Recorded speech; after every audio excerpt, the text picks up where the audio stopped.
Hello, namaste, dear friends, and namaste, Dr. Kausthub Desikachar.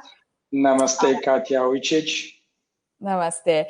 Warmly welcome all dear friends, ladies and gentlemen, to this regular interview with Dr. Kausthub Desikachar. Warmly welcome our teacher, Dr. Kausthub. We are now having this interview for every 2 weeks. We started when the corona came in our life and changed the life of everyone in the earth.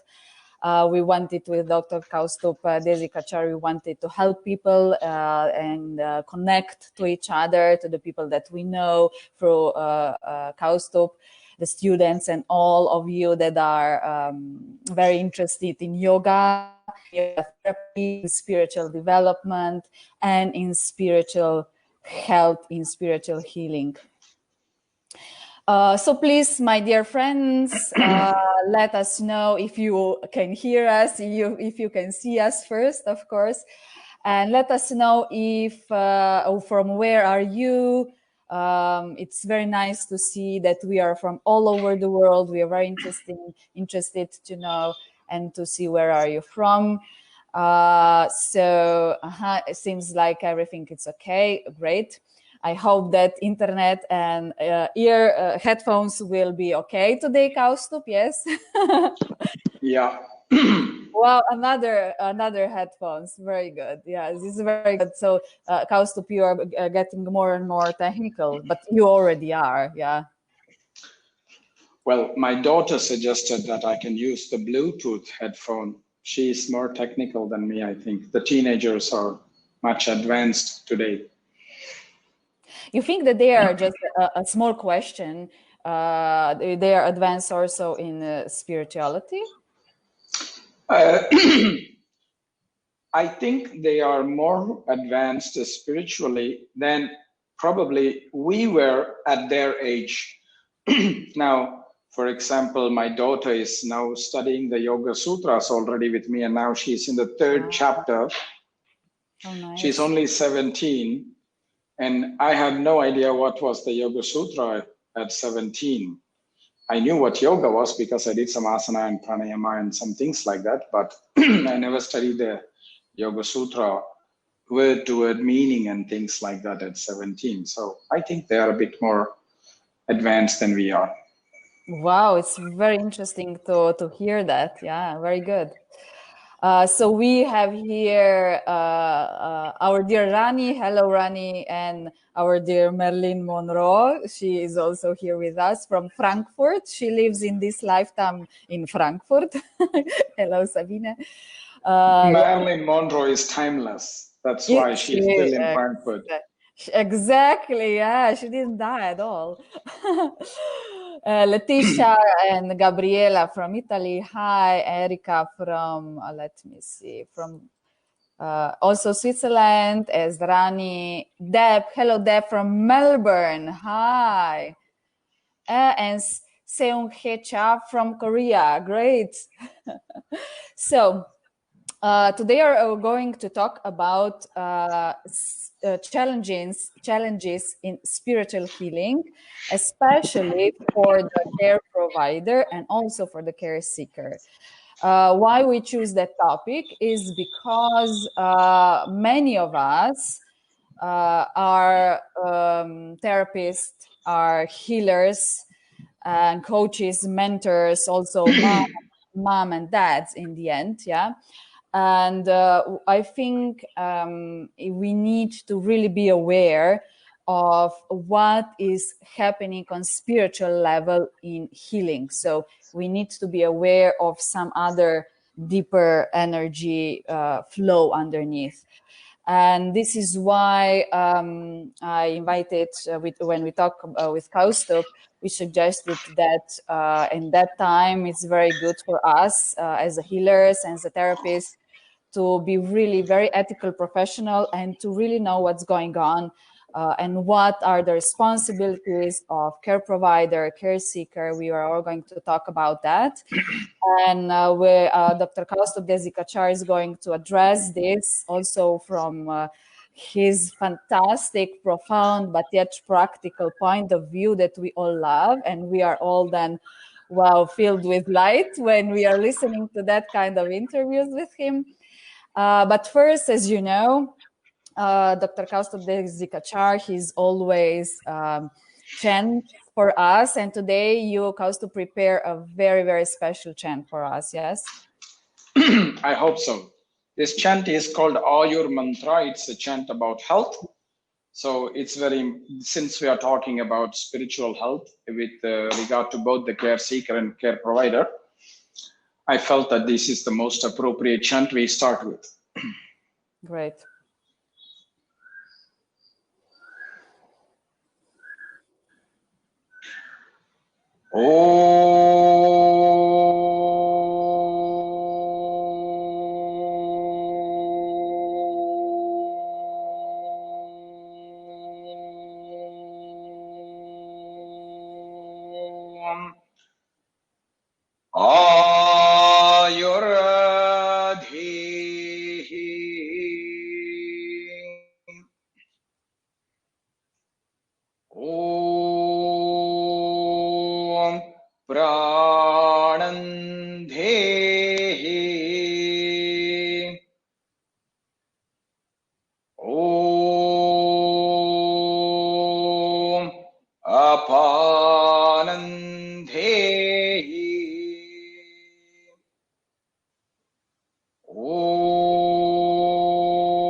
Chakshuradhehi.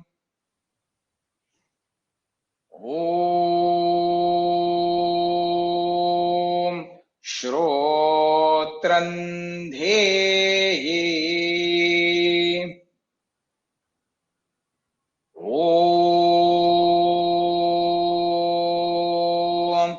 Manodhehi. Om Vajandhehi. Om Atmanandhehi. Om Pratishthandhehi. Om Mandhehi.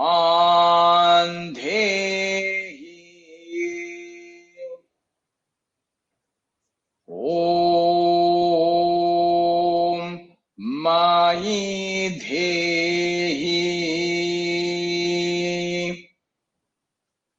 Om Shanti Shanti Shanti.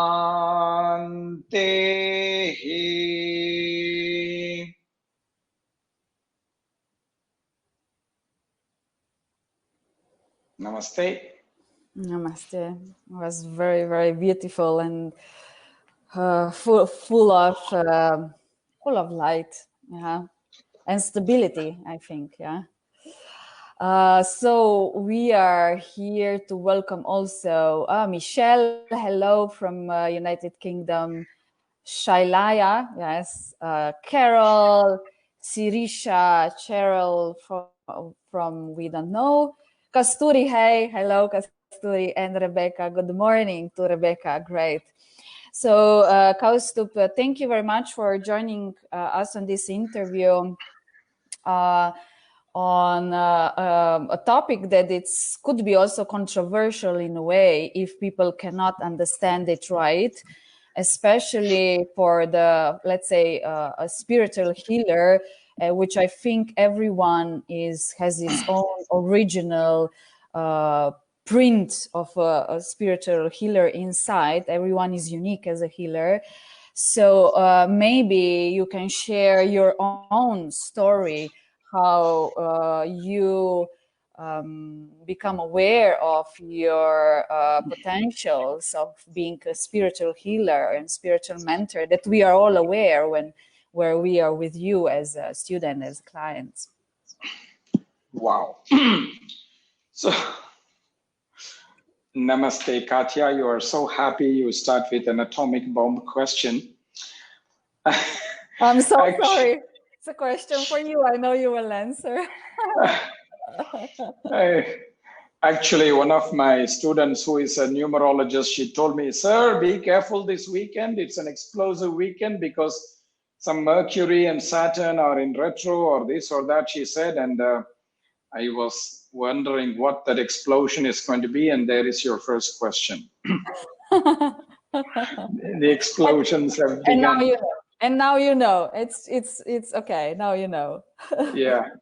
So this is a very difficult question on many levels. Like you very rightly said, this is a topic that many people actually may or may not understand very well, because the moment we start to say that we are spiritual healers, people suddenly get into the domain of certain strange ideas and fear and other things, which actually is misplaced. My journey about this is very interesting. I'll try to share what I can share. Mm-hmm.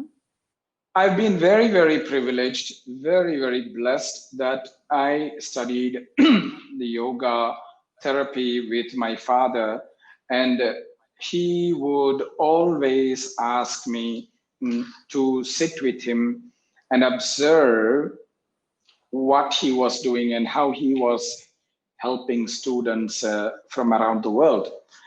And when I was observing, I found that there were some students who were evolving much more better than other people, even though their diseases or their problems were much more difficult than maybe those who are not healing so well. So I started observing this. And when my father would start giving me also some students to teach, I also saw the same thing that was happening with some of my students as well. And I talked about this with my father, but he was also talking in a very subtle way that did not make sense at that time to me.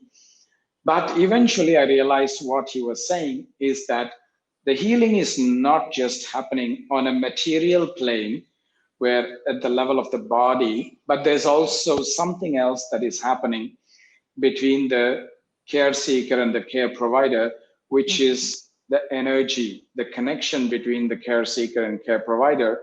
And this is a non-material dimension, which is why we call it as a spiritual healing. And I see today that those students who are with whom this connection is happening at a much more profound level, who are not just searching for some techniques, but who are searching for some connection as well, the healing is happening much more profoundly than with those with whom they are not very open. And that itself opens a lot of challenges, because when you have a connection with somebody at a very deep level, there's a lot of not only emotional transference, but also there is a lot of energetic transference and counter transference that are sometimes, most of the time, very difficult to understand and deal with. So a lot of people get afraid, a lot of people get a bit disturbed. And so that is why there is a lot of fear surrounding this topic. So that is how I opened my eyes that healing in any profession, whether it was yoga or it was even medicine or even some other forms of healing, is happening only because there is some kind of a connection. And it's very fascinating because very early on in my journey in yoga, my father encouraged me to go and study and discuss and observe a lot of other healers from other paradigms. So I would, based on the advice of my father, I would go and visit some doctors and observe how they are basically treating their patients. I would go and observe, spend some time with some psychotherapists, psychoanalysts, psychiatrists to see how they were doing their healing. I spent a lot of time with Ayurvedic doctors in Chennai and also outside Chennai. And very fortunate I have been where even when I traveled, I have met with a lot of healers from around the world. And especially I've met some very humble and powerful healers from the Maori tradition, from the Aboriginal tradition, and also a few people in South America. Through observing their work, I've seen and learned a lot about the spiritual dimension of healing. And I feel very fortunate about it. And there is no healing that is happening only at a physiological level. And that is why a lot of time Western medicine, the allopathic approach, fails because we are looking at the body only at a physiological level. We are ignoring all other dimensions. And that is what has been my journey. And I started integrating whatever I've learned from my father, from these healers with whom I've observed and learned, that it is that connection at a very deep level from our consciousness to another consciousness that actually does the healing. It's not just the techniques. Mm-hmm. And that is what I try to teach. Even in my trainings of yoga therapy, I always encourage my students to be open to the possibility of that connection, because without that connection, the technique is not really so useful. So that has been my journey in a very simple way. And I have been absolutely privileged to have observed such great healers and learn from them from very, very close distance. It's really a Upanishad. I've been very close to these people when they have been working with other people as well. But what do you think, what they have in common? Is there like something that you would say, this is in common? Like, okay, this is open heart and the connection, or is something something else also? There's a few things that are common. First of all, it's their very, very big and generous heart. You cannot be a healer if your heart is closed and if you're not generous in your heart, because you are giving some energy. It's like charging this phone. You need a battery to charge. The healing is like charging. You're giving energy to your student, which means you're going to be depleted of that energy. And that is something that you must be willing to do. So the first thing I've seen with all of them is that they are very, very generous.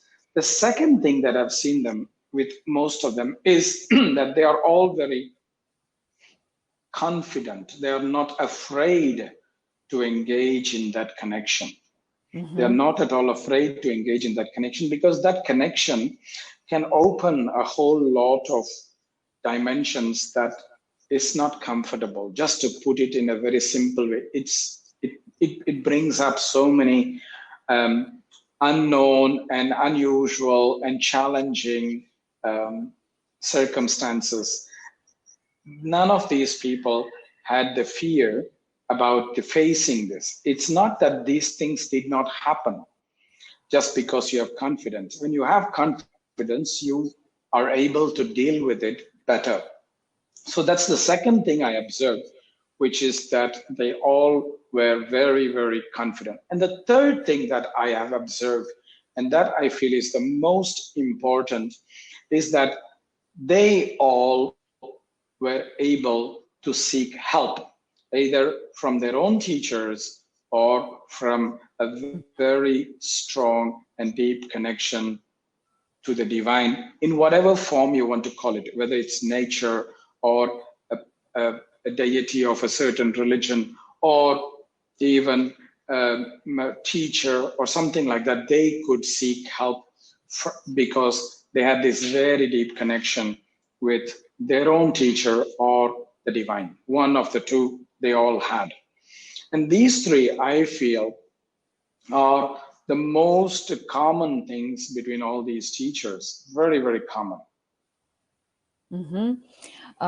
Yes, and I think it's really very important for all of us as a healers and as a therapist or coaches or mentors, however, that we are aware of our own darkness. Yeah, for me, for example, I have 3, let's say, supervisors that I can turn to, and I work with them because I know that so many things can arise in me just on daily basis and with connection to my clients. Yes. So what must you need 3. You are so dark. You need 3. Gosh, very good that you're one of them. Then at least I'm a little bit above the dark, or what? But I am very good with dark. Yes. On what are the qualities of a good care provider? So you mentioned now 3 common and very, very strong points that we need to be aware of. But what are the qualities of a good care provider? What the care seeker needs to be careful also in seeking the true and care provider which will open the heart and will give this connection which is basic to for the healing. Yeah. Apart from these 3, as you're just talking, there's one more thing that I just think about, which is very common to them. And then I'll come to this question that you've just asked. The other thing that was very common to all of these healers is their humility in front of the spirit. Mm-hmm. Their humility. They were because one of the things that can happen is that you can develop a great ego when you start helping people, and when people start feeling better and they start thanking you, saying, you are so good and so important for me in my life, and things like that. The ego can start dominating very much. And so one of the things that is very essential for all of us as healers is the humility in front of the spirit, because we are not healers. The spirit is the healer. We are just some kind of, how do you say, some kind of, you can say a vehicle or a medium that some people use, but that raises some strange connotations. So I'm hesitating to use that. We are just like an instrument or a facilitator of the healing. Okay. The spirit is the prana, the energy is the true healer. And that's why we need to have that humility in front of that spirit. Having said that, the qualities of a very good healer is, first and foremost, we must have a very good connection with our own mentor or teacher or somebody with whom we can seek help when we are stuck in certain situations, because a care provider also needs to be a care seeker. Otherwise, it's not possible to be a healer. So we must never be ashamed or afraid to seek help. The second thing is we must know our limitations, not only limitations in knowledge, because we have to have knowledge, but knowledge also has limits. We don't know everything.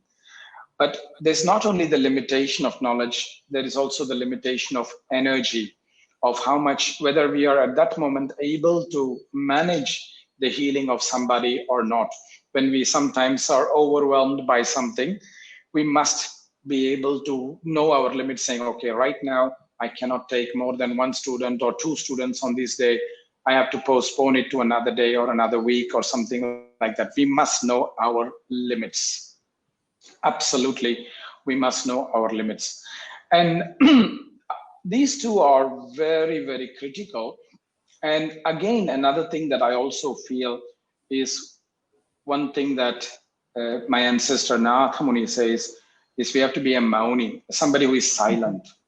For multiple levels, being silent also is an indication that we must be a good listener.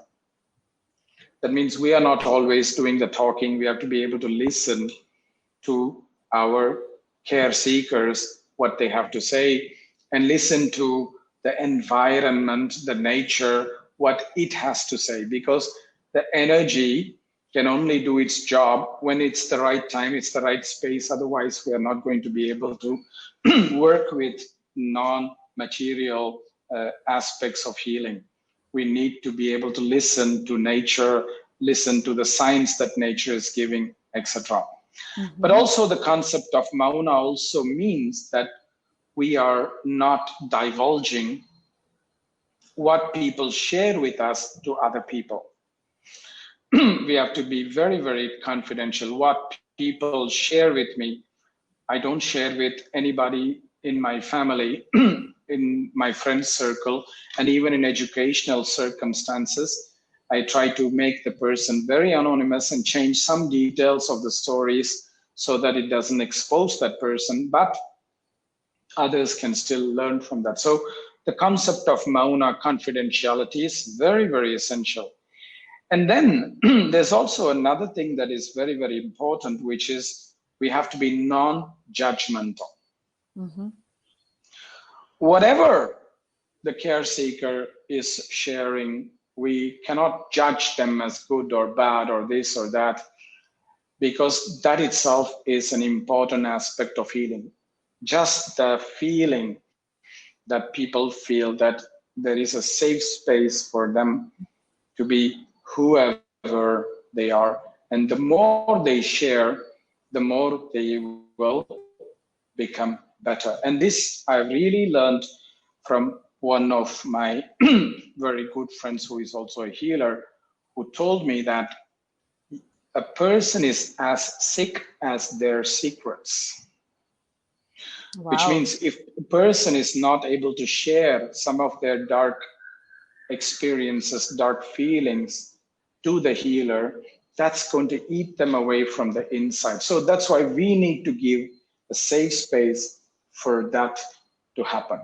And of course, that may affect us. And that's why we go back to the first point that I said, that we need a teacher or a mentor or a supervisor with whom we can somehow become a bit lighter as well. So I would say that these are some of the most important requirements for the healer. Yes. And for example, what if, because I see we have a few healers also here now with us, and yoga therapists. So what if this, let's say, gift that it's giving to us, it's as a healer, is overwhelming for us as a care provider? What if in one point we think it's too much for us, you know? At some point we will feel that, and at that point we have to step back, either reduce the number of people we are seeing, or even stop for some period of time so that we can nourish ourselves and come back to the capacity that we are able to take care of people. There was a time where I went through a very dark phase, and I told the students that, look, I am in a state where I need healing. I cannot offer you healing. So just give me some time for me to step back. And then when the time feels right, I will come forward and then I will offer myself once again to help you. And this is very, very important, because we cannot heal somebody when we are overwhelmed and we are overburdened with life challenges. And that is very, very important, that we take that step back, we take some moments back. And this is what I feel is a very, very big challenge. I told you I was asked by my father to go and observe different people.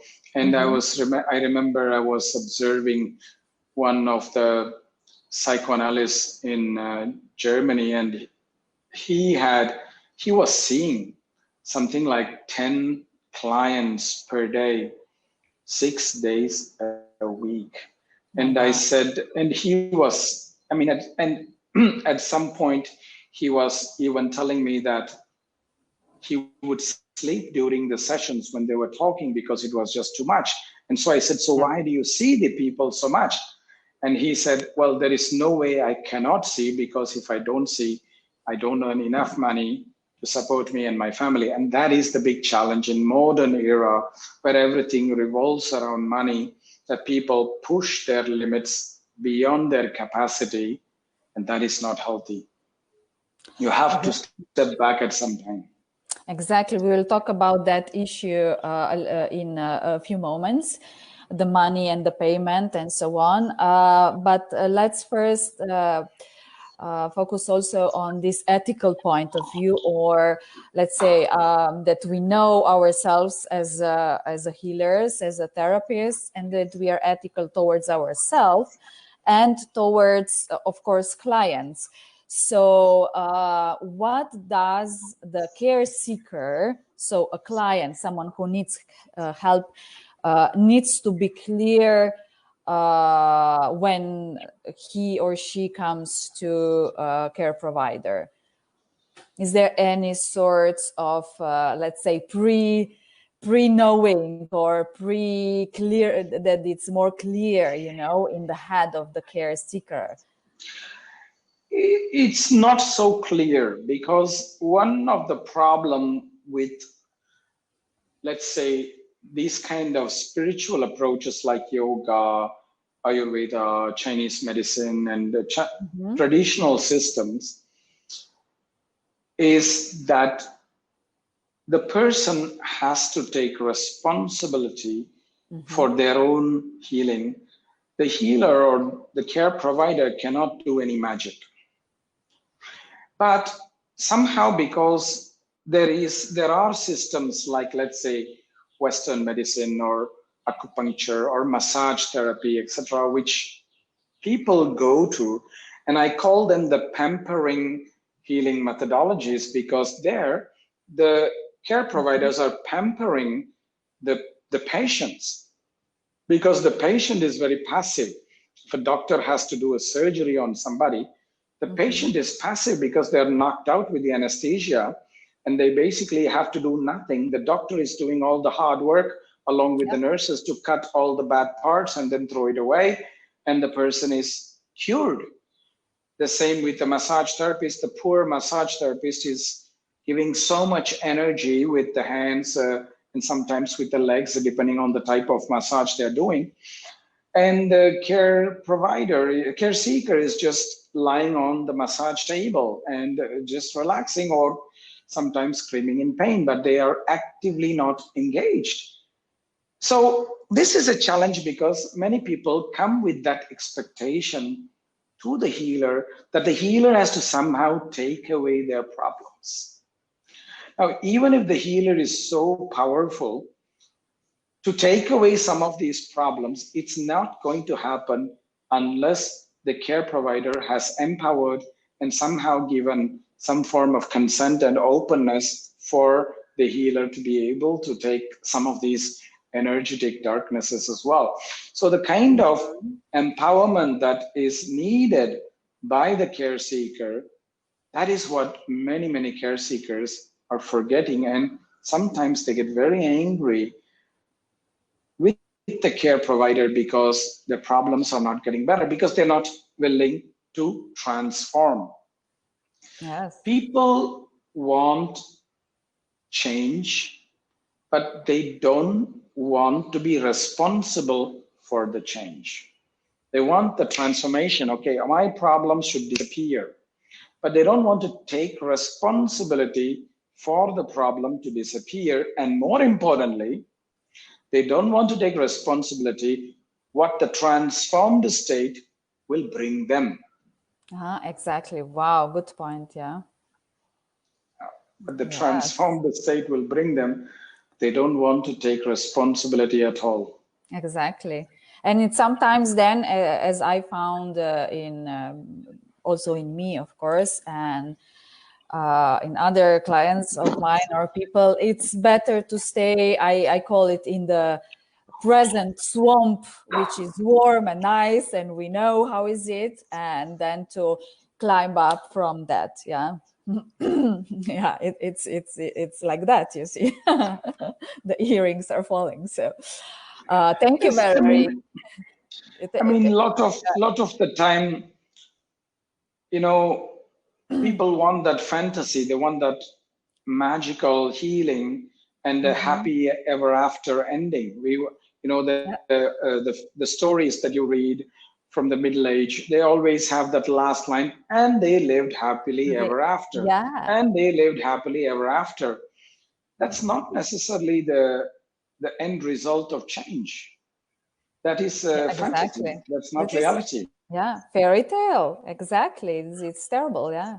So as Valerie put it here, they want magic. Yeah, like you do like that with the magic dust, maybe, and suddenly there's happiness all around us. Yeah. That's why I try to buy the Harry Potter glasses. But do you have a magic stick like that? Like you see? No, I don't. My magic stick is this pen. It's a German Yeah. pen. Yeah, I also have, a pen. So why is it wise then, Kausthub, to be aware that we need to seek help? All of us, like care seekers, care providers, therapists, also, as we know, coaches and healers, we all need, let's say, supervision, our own therapy. Many of them that I know, they don't have it. So I'm skeptical over their inner world. Yeah. So why is it wise to seek help for all people?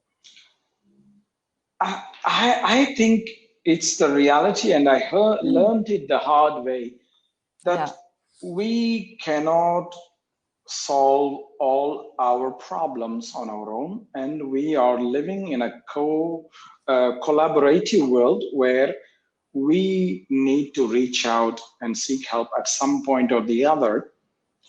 And the problem is, I think many people, there are two things that actually become the obstacle for seeking help. I think the first thing is their own ego, that I can take care of myself. I don't need anybody. I don't need anything. And this is certainly something that I have been guilty of myself, because in the beginning, I also had difficulty to seek help. But luckily, I've been with somebody like my father, so that egoistic position did not last very long. But the second problem I think a lot of people have is they think that if they seek help, they owe something to the person who helps them. And they don't want to be in that debt. Wow. And I think that is a problem that I see in many, many people at a conscious level or at an unconscious level. They don't want to feel in debt. Wow. This is the second big reason I have seen. And of course, there is a third reason, which is part of the first reason, which is many people don't even know that they need help. Yes. Because we as a society, we are programmed with blinders to run the rat race. We have to get this job, we have to get this house, we have to get this car. And so we are putting on these blinders and we are seeking these milestones that has been put up by somebody in society for us to achieve, that at some point we don't realize that we need help. And we get caught in this pattern, in this habit, that we don't even realize that, okay, you know what, we need to step back and seek some help, because this is not really working and this is really not what I should be doing. I think these are three common things that hesitate, but we all need help because we have to inhale and exhale all the time. We cannot keep only inhaling or only exhaling. We need to give and receive. This is very, very important. Yeah, can you explain this part a little bit more? Like when a client has a feeling that that needs to give something back to the care provider, that it's like in depth. Yeah, can you explain that a little bit more? See, I think a lot of people think that if they are helped by a care provider, somehow they owe something to the care provider. But yeah, it's not necessarily the reality that puts them in some kind of a debt trap. yeah. So that's why the way that we believe in the Vedic tradition, and that's what I sometimes try to tell my students is, you are obviously, for this transaction that you and I are having, you're obviously going to compensate me with some form of payment, and that is enough. You don't owe me anything more, because what I would prefer you do is you help somebody else in return who needs that help, so that the cycle of karma goes. So at one point I will need help and somebody will help me. It need not be you and me as a barter, because for this barter there's obviously a transaction fee that has been collected in one form or the other. If that fee is in terms of money, it is money. If somebody, for example, some student who don't have money, they may tell me, oh, you know what, I will do the video editing for you. It's okay for me. Somebody may say, I will bring you some fruit. That's also okay for me. Whatever is agreeable between that student and that teacher is nobody else's business. So that's the transaction that we have to establish where both of us feel comfortable. Beyond that, nothing is owed on either side. I always encourage, well, you go and help somebody else who is in need. If I need your help, I will ask you. And as care providers, we need to be very open to ask for help from whoever is able to help us. Great, yeah. But we don't need to feel in debt. That is a very bad feeling. Yeah. That is what is exploited by a lot of people, the feeling of the debt trap. This is why, let's say, and now we go into the fee and the payment of a therapist or a healer, because as in one of your last interview, you said that money is more dark tool in this earth. So sometimes let's say, especially also for me, and I know many healers that are like that also, was so difficult to accept the payment. It's so difficult to have okay, this is my session is costs like that. It's something, let's say, because I'm just a facilitator, this is divine, that it's healing. Was very difficult for me, and probably still is in a way, more on a deeper level, to accept the payment back, and to state, this is my time, this is the price that you will pay. Especially if someone is really in need.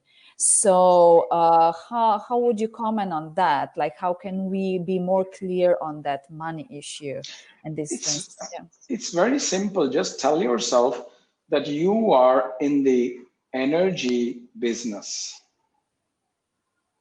See, it's like you're charging not for your knowledge or your technique, but you're charging for the energy that you're offering. Because if you give your heart, you're giving a lot of your energy to somebody. Yes. And that needs somehow to be compensated. When you go and fill your car with petrol, you have to pay for that energy. When you want to buy gas to cook your meals, you have to pay for that energy.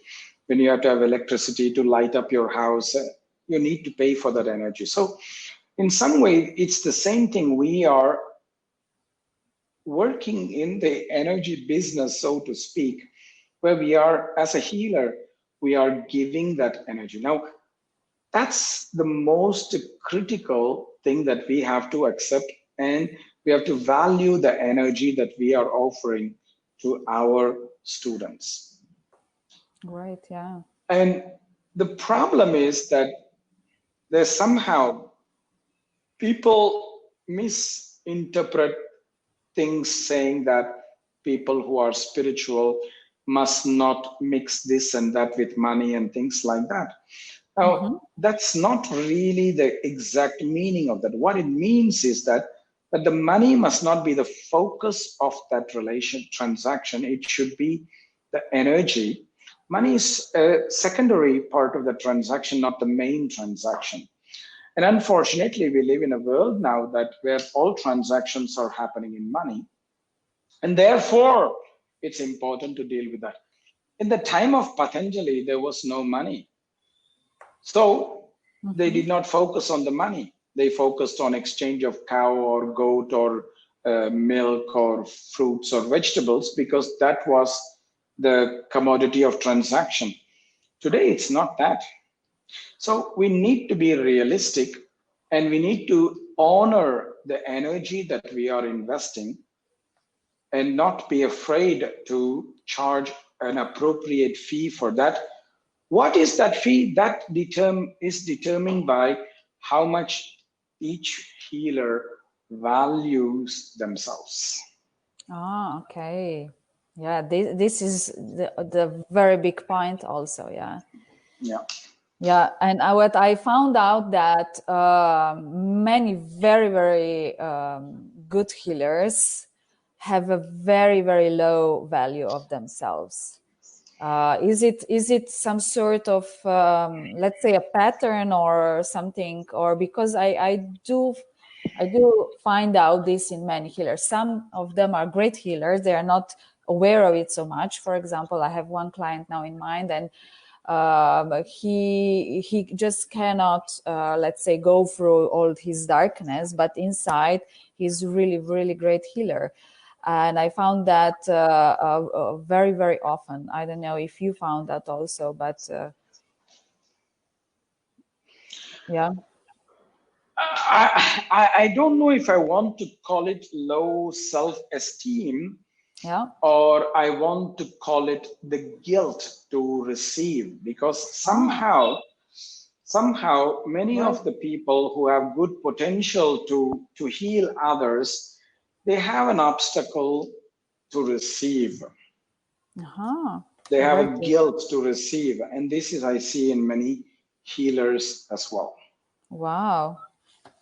And that's why they become sick as well eventually, and overwhelmed, because they can't keep giving. They need at some point to be able to receive. This is the problem. Wow, it's a very good point. Yeah. Also for me, great, thank you. So let's talk about a little bit, because we still have 10 minutes and we want you to chant for us in the end, also the great healing chant. Let's talk about, before we end, a little bit about the protection of a care provider, and also how to build up our energy, how to charge our own battery. What are your advices? Well, there are different ways that we can do. The first thing that I am doing for myself is daily practice. Yeah.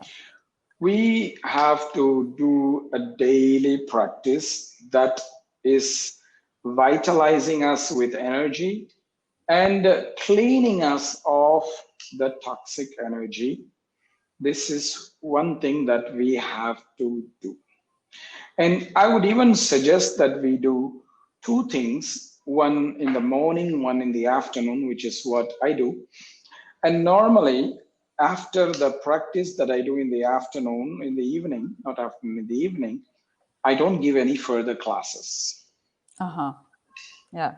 And I do my practice before I meet anybody else, so that it's some way protecting me from whom I'm going to meet. And in the evening, I am doing the practice which is eliminating all the toxic things that we have accumulated.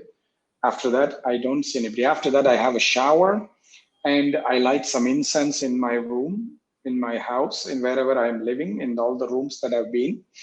And after that, I don't see anybody at all. It's end of the day. So that's my recharge time. And there are many methods like use of chanting, for example, when we meet some heavy students. Sometimes I see some very heavy students. I immediately listen to some protective chants, which are called the kavachams, which we did during the Viniyoga Global Prayer, and it's all on the website. So if people want to download the text or hear the chants, they can do that. Their protective chants are very, very helpful. So I do that immediately. Then I take a shower so that that energy is calmed off. And if I know already that there are some people who are very, very heavy, I tend to put them towards the end of the day so that I don't see anybody else after, because I don't want somehow the transference of something from one patient to another. So that's certain simple ways. The other ways are to use elements like water, to go to the beach, to go to a river, to go to a lake, if you are fortunate enough to wash yourself or clean yourself in natural water, or to go to forest and receive energy from the forest. Forests have a lot of water because all the leaves and the plants, they have water. So it's very damp. And so there is something that is also coming from them as well. So these are some different ways that I would suggest, like chanting, pranayama, where exhale is extended, protective chants, going to water elements, going to something in nature. All these are ways that we can nourish ourselves, protect ourselves, if we can do that. And trying to schedule as often as possible some conversations with our own mentors, so that that healing also is happening on a regular basis, because we can't manage these kind of things for too long. And because we are, the more we are open to a clients, the more we somehow exchange this energy and the protection and our own recharge of the energy is very, very important. Yeah. So what is, let's say, what would you say, what is the first SOS when you feel that there's energy there, that it's, let's say, somehow against the healer because it wants to stay on the client? When you feel that in a client, how do you relate to that? Because I can feel that. I presume this is also what you feel, yeah? That something is on a client and more dark energy. So how, if it wants to go against you or on you, what are you doing at that moment? Well, the first thing that this is again a question of sensitivity. If you are sensitive enough, you will see that you will somehow feel attacked.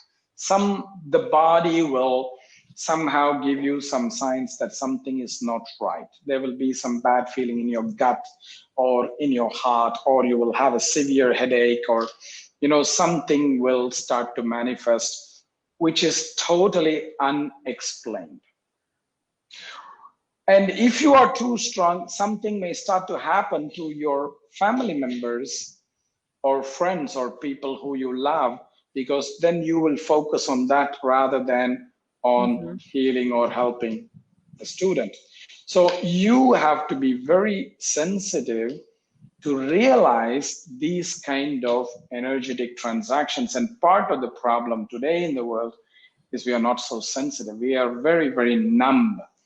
And the more we are addicted to digital technology, the more numb we are becoming. We are not seeing those signs more and more. That's why I keep saying that we need to move away into nature so that we get nourished by that. So these are very real things that will happen. You will have unexplained situation, and nothing will actually help. I share you one story. This happened many, many years ago, personally to me, where I was in Singapore, and I had a one-by-one class with one lady who had a very severe problem, and I helped her. And the next day, I had to take a flight from Singapore to Los Angeles. to meet some friends, to meet work-related trip. So when I took the flight, when I was okay, but when I landed in Los Angeles, I suddenly felt that I was getting a big fever. My body was so heavy. Something felt like there was something unusual. Yes. And I had this cold, I had this cough, I had this fever. And from Los Angeles, I was there for 2 days. I went to Santa Fe to meet my father's student, Sonia, and meet one very important doctor called Larry Dossey. And I was still sick. I interviewed him with that sickness. I was still sick. Then from there, I had to go to New York to teach a seminar. I was still sick. And there in New York, one of my father's students is a doctor. She took me to the pharmacy to get me antibiotics and medication. Nothing worked. I went to Washington, D.C. To do another seminar. And the lady in the Washington, D.C. also took me to her personal doctor. I was given another set of 5 antibiotics. It did not work. I still had all these problems. And then I took a flight to Austria where I was doing a seminar.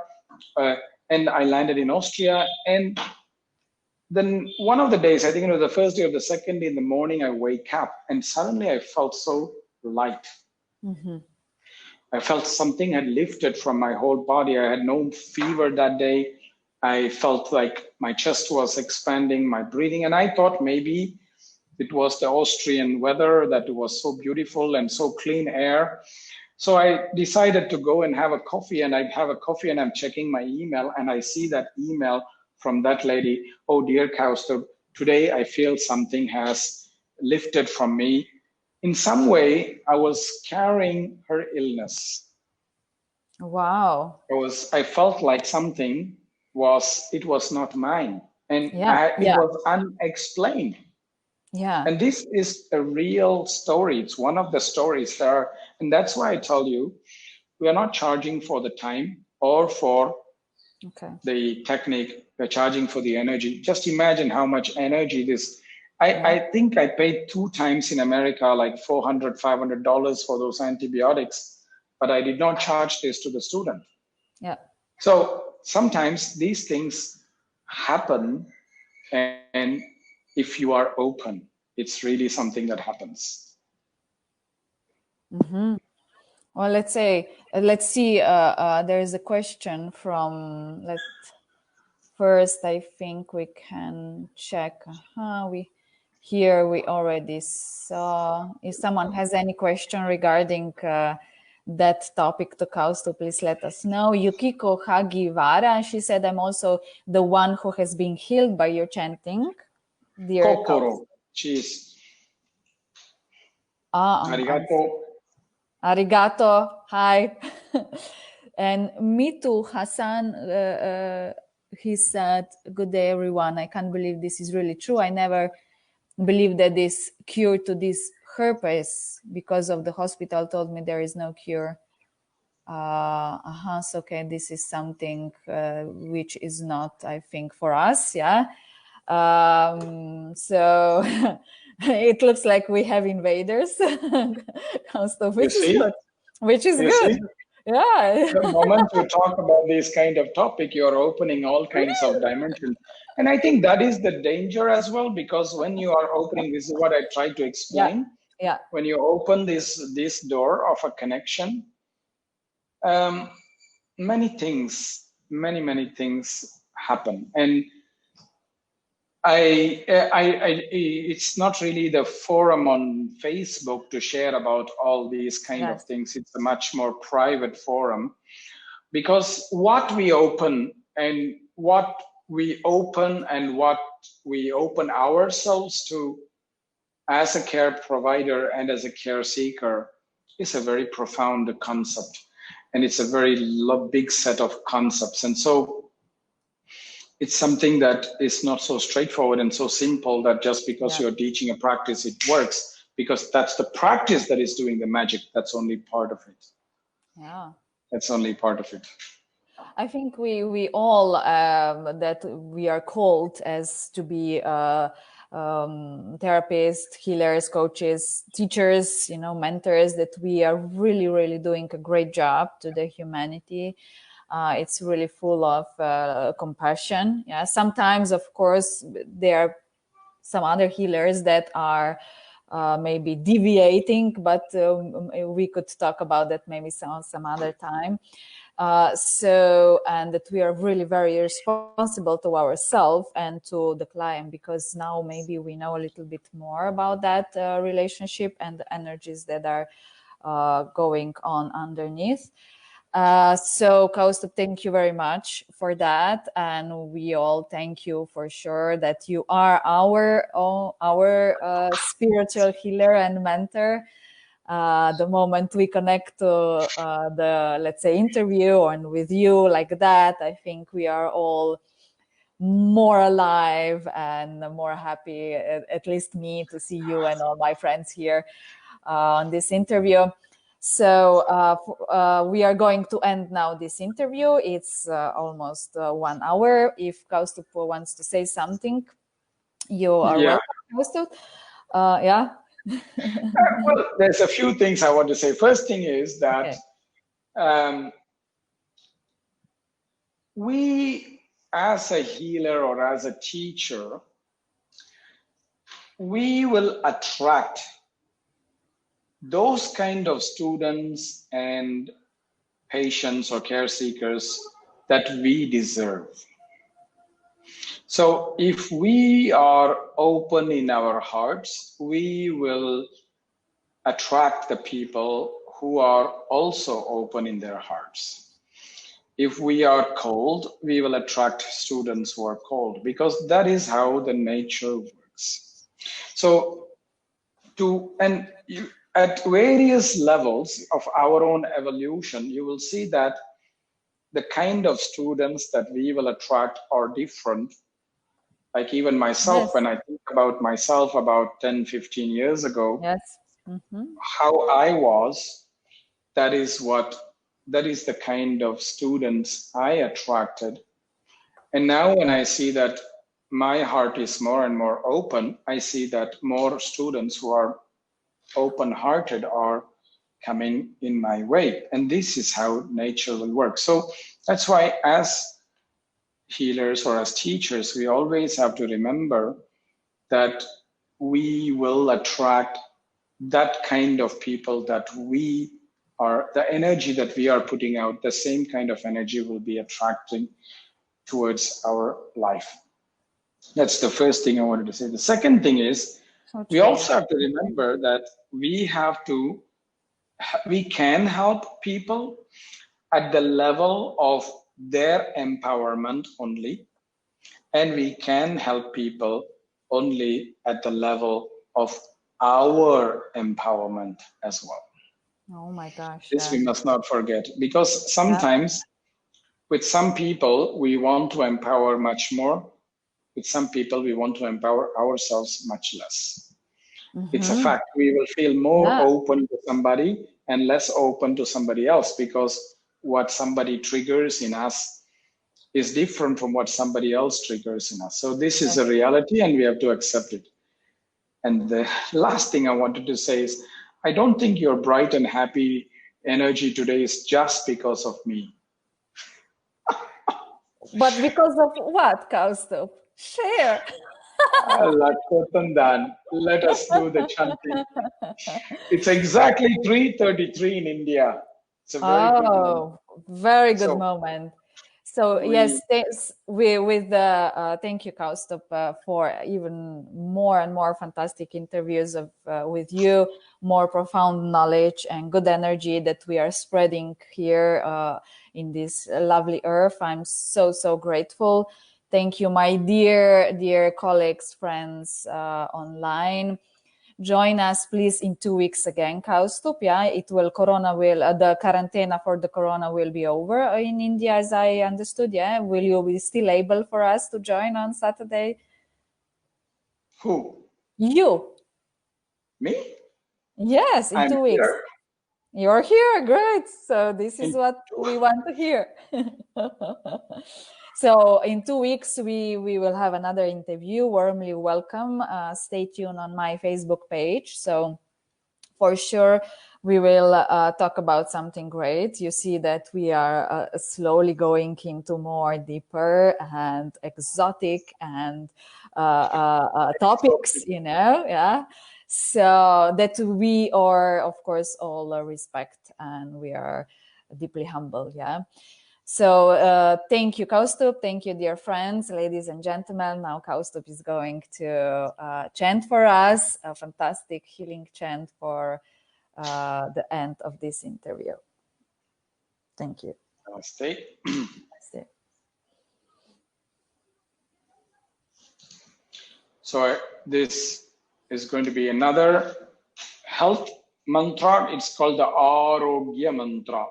Mm-hmm. Om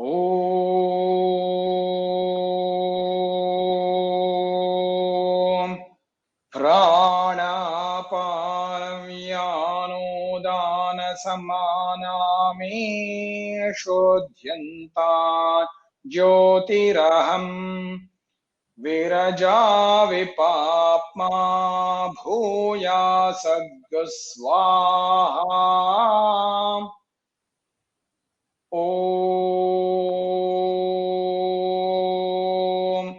Vangmanaschakshushrotra jikva granareto buddhya koti sankalpami shodhyanta jyotiraham Viraja vipapma bhuya saggaswaha.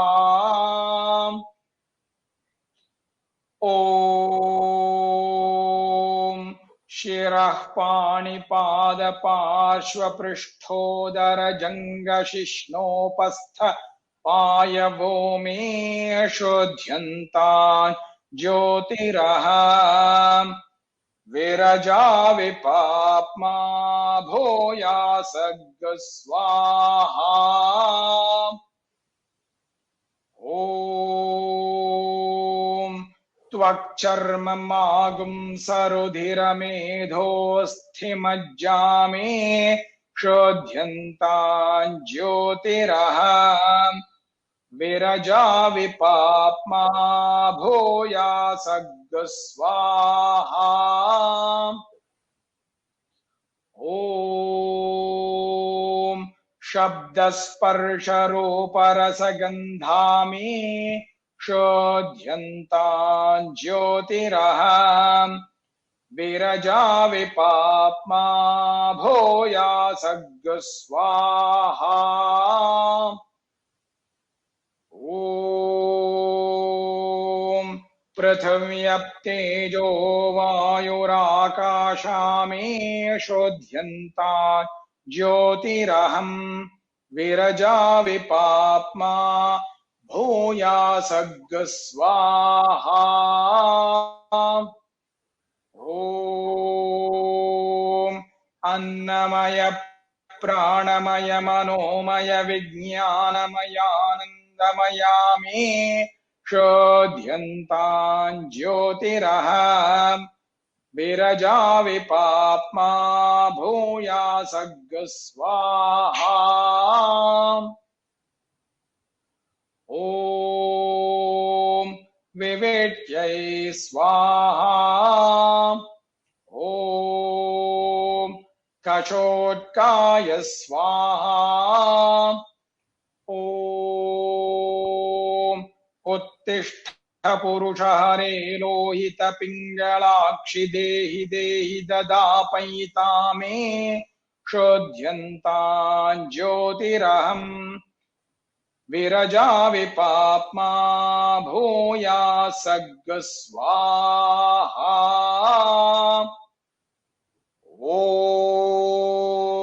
Swaha.